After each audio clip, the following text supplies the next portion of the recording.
Hello guys, आज हम history के कुछ क्वेश्चंस देखेंगे जो एनसीईआरटी बुक से लिए गए हैं और सभी परीक्षाओं में पूछे जाते हैं। चलिए स्टार्ट करते हैं।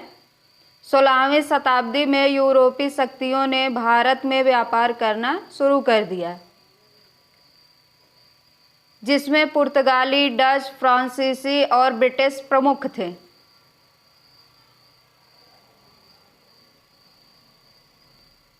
भारत और यूरोप के मध्य व्यापार जल और थल द्वारा होता था, यानी दो मुख्य मार्गों द्वारा, जल और थल। व्यापार करने वाले मार्गों की संख्या 3 थी। प्रथम मार्ग फारस की खाड़ी से होता हुआ समुद्री मार्ग था।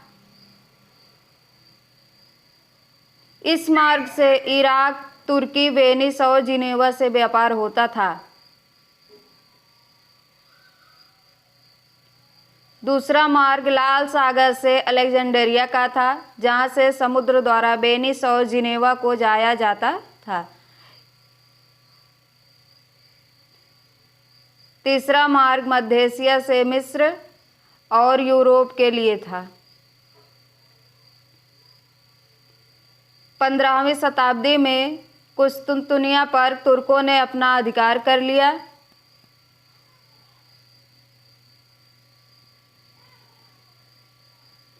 तुर्कों ने यूरोप और भारत के मध्य पुराने सभी संचार के माध्यमों को बंद कर दिया।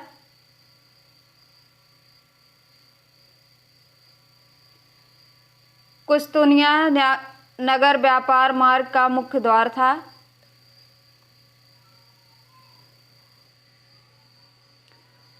तुर्कों द्वारा मार्ग बंद कर देने के कारण भारत और यूरोप के मध्य व्यापार को बहुत धक्का लगा, यानी बहुत बड़ा घाटा हुआ।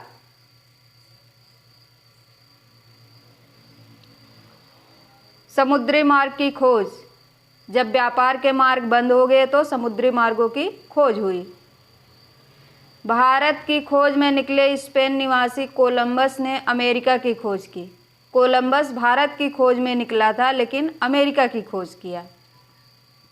पुर्तगाल निवासी वास्को डी गामा अपनी लंबी जल यात्रा के दौरान अफ्रीका के दक्षिणी छोर से होते हुए भारत के पश्चिमी समुद्र के कालीकट बंदरगाह पर 1498 ईस्वी में पहुंचा था। वास्को डी गामा, जो कि भारत की खोज किया था, वो पुर्तगाल का निवासी था।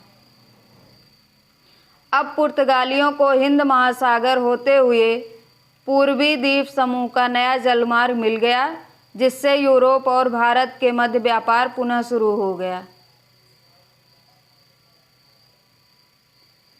पुर्तगाली सोना चांदी लाते और हमारे देश से सूती, रेशमी कपड़े और सभी प्रकार के मसालों को ले जाकर ऊंचे दामों पर बेचते थे, जिससे ज़्यादा मुनाफा होता था। वास्को डी गामा के भारत पहुंचने के बाद एक एक करके हॉलैंड, फ्रांस और इंग्लैंड के सभी व्यापारी भारत में आने लगे। यूरोपीय कंपनियों के आगमन का क्रम, मतलब कौन पहले आया और कौन बाद में आया है। सबसे पहले पुर्तगाली 1498 ईस्वी में भारत में आए थे। दूसरे नंबर पर अंग्रेज 1600 ईस्वी में भारत में आए थे।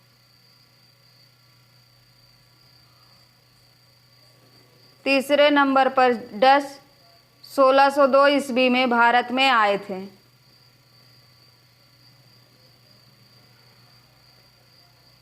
और सबसे बाद में फ्रांसीसी 1664 ईस्वी में भारत में आए थे। पुर्तगाली पश्चिमी तट पर गोवा और दमन द्वीप में अपने व्यापारिक केंद्र को स्थापित किए। इन व्यापारिक केंद्रों को कोठी या फैक्ट्री कहा जाता था। जहां पुर्तगाली लोग अपने केंद्र को स्थापित किए थे, उसी को कोठी या फैक्ट्री कहा जाता था उस समय में। फैक्ट्री से एक शब्द फैक्टर है, जिसका अर्थ है एजेंट, मतलब कंपनी में कार्य करने वाले किसी व्यापारी या किसी आदमी को एजेंट कहा जाता था। उस समय जो पुर्तगाली लोग थे अपना केंद्र बनाए थे, वहाँ पर आदमियों को रखते थे या व्यापारी को रखते थे, उन्हीं को एजेंट के नाम से जाना जाता था। अगर ये वीडियो आपके लिए हेल्पफुल है तो लाइक करें, शेयर करें और सब्सक्राइब करें।